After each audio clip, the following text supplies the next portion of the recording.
بھیگ چکی تھی۔ کئی دن گزر گئے۔ فرحانہ اور دادی اس کے بدلتے رویے پر پریشان، عجیب خیالات کے تانے بانے بنتی رہتی، مگر کوئی سرا ان کے ہاتھ نہیں آ رہا تھا۔ پھر ایک دن اچانک ان پر عجیب راز کھلا۔ فرحانہ منہ دھونے باتھ روم میں گھسی ہی تھی کہ دادی کی خوفزدہ آواز پر صابن وہیں چھوڑے باہر نکلنا پڑا۔ فرحانہ!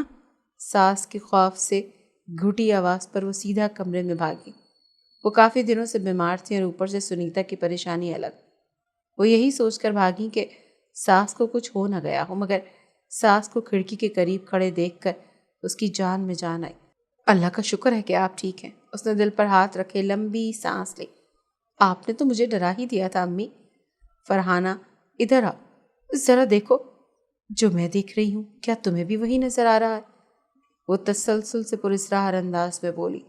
فرحانہ نے اچنبے سے ساس کو دیکھا اور نپے تلے قدموں سے آگے بڑھی۔ پہلے تو اس کی سمجھ میں کچھ نہیں آیا کہ ساس کیا کہہ رہی ہے، پھر یکدم اس کے آسان خطا ہوئے۔ صحن میں لگے جامن کے پیڑ کے نیچے کھڑی سنیتا بھاگ بھاگ کر اپنے بازو پھیلائے دوپٹے میں جامن ڈال رہی تھی۔ دہشت سے ان کی آنکھیں مزید پھیلیں۔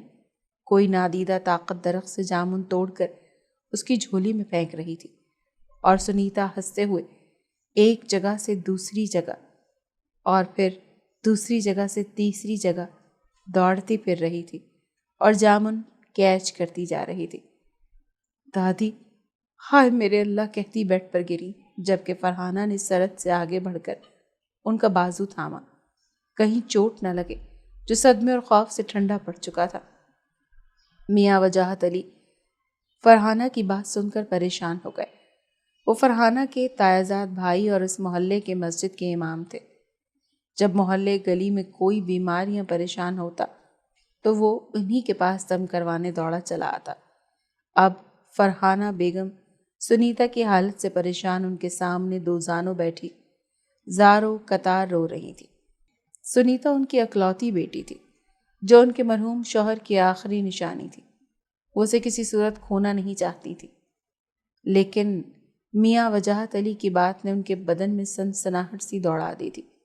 وہ جانتی تھی یہ بھوت پریت جنات جب کسی عورت پر فریفتہ ہو جائیں تو آخری دم تک پیچھا نہیں چھوڑتے، لیکن سنیتا کی بدلتی کیفیت نے ان پر بہت جلد بہت سے راز منکشف کر دیے تھے، اور اب میاں وجاہت علی کی بات نے انہیں خوف زدہ کر دیا۔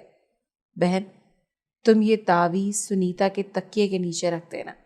اگر وہ مسلم جن ہوا تو فکر کی بات نہیں، اسے میں قابو کر سکتا ہوں، لیکن اگر وہ غیر مسلم جن یا غیر مرئی مخلوق ہوئی تو شرارت ضرور کرے گا۔ بس دعا کرنا کوئی عفریت نہ ہو۔ انہیں قابو کرنا آسان نہیں ہوتا، وہ کسی کے سگے نہیں ہوتے۔ وہ کچھ پریشان لگے۔ وجاہت بھائی، میری بیٹی کو کوئی نقصان تو نہیں ہوگا نا؟ فرحانہ کی گرفت تعویذ پر مضبوط ہوئی۔ اللہ بڑا مسبب الاسباب ہے بہن، کوئی نہ کوئی راستہ نکال ہی دے گا۔ انہوں نے تسلی دیتے ہوئے جانے کا اشارہ کیا۔ فرحانہ تعویذ مٹھی میں دبائے اٹھی اور نڈھال قدموں سے مسجد کے حجرے سے باہر نکل گئیں۔ ان کا رخ اب اپنے گھر کی طرف تھا۔ دل میں وسوسوں کا ہجوم لیے قریب سے گزرتے اس شخص کو دیکھ نہیں پائیں جو اپنی سرخ انگارہ زبان نکالے انہیں خون خوار نگاہوں سے گھور رہا تھا۔ وہ تو بس تعویذ ہاتھ میں دبائے اپنے گھر کی طرف جا رہی تھی۔ ان کے ذہن میں اس وقت صرف اور صرف ان کی بیٹی تھی، اور اس بیٹی کی فکر کہ نہ جانے اسے کیا ہو گیا ہے، وہ ٹھیک ہوگی یا نہیں ہوگی۔ راستے میں وہ سنجان وجود کو دیکھ نہیں پائیں اور خطرہ بھانپ نہیں پائیں۔